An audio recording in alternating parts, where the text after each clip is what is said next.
EJC. Listening comprehension exercise. Listen to the audio description and say whether the following statements are true or false. Cultural behavior in business. Much of today's business is conducted across international borders, and while the majority of the global business community might share the use of business as a common language, the nuisance and expectations of business communication might differ greatly from culture to culture. A lack of understanding of the cultural norms and practices of our business acquaintances can result in unfair judgments, misunderstandings, and breakdowns in communication. Here are three basic areas of differences in the business etiquette around the world that could help stand you in good stead when you next find yourself working with someone from a different culture. Addressing someone. When discussing this topic in a training course, a German trainee and a British trainee got into a hot debate about whether it was appropriate for someone with a doctorate to use its corresponding title on their business card. The British trainee maintained that anyone who wasn't a medical doctor, expecting to be addressed as doctor, was disgustingly pompous and full of themselves. The German trainee, however, argued that the hard work and years of education put into earning that PhD should give them full rights to expect to be addressed as doctor. This stark difference in opinion over something that could be conceived as minor and thus easily overlooked goes to show that we often attach meaning to even the most mundane practices. When things that we are used to are done differently, it could spark the strongest reaction in us. While many continental Europeans and Latin Americans prefer to be addressed with a title, for example Mr. or Mrs., and their surname when meeting someone in a business context for the first time, Americans, and increasingly the British, now tend to prefer using their first names. The best thing to do is to listen and observe how your conversation partner addresses you, and if you are still unsure, do not be afraid to ask them how they would like to be addressed.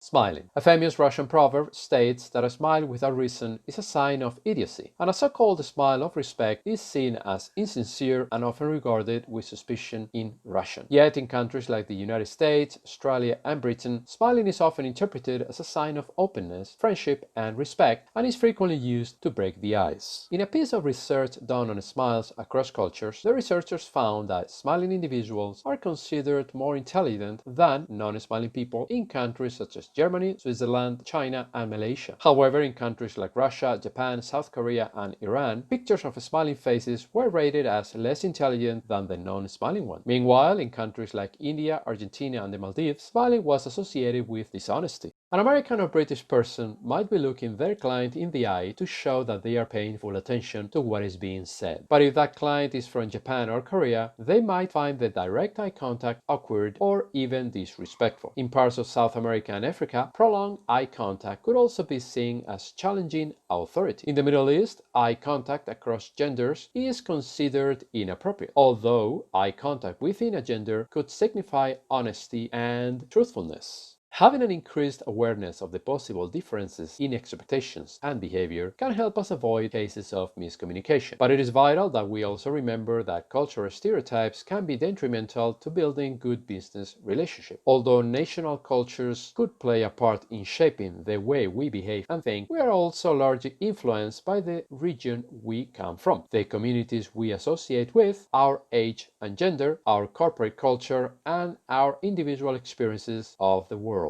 The knowledge of the potential differences should therefore be something we keep at the back of our minds, rather than something that we use to pigeonhole the individuals of an entire nation. Question number 1.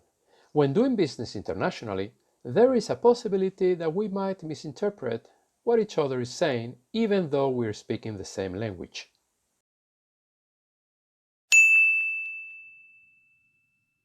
Question number 2. To the German trainee, having a PhD is equivalent to being a medical doctor. Question number 3. Sometimes, the smallest things can trigger a huge emotional response in us, especially when there are things we are not used to.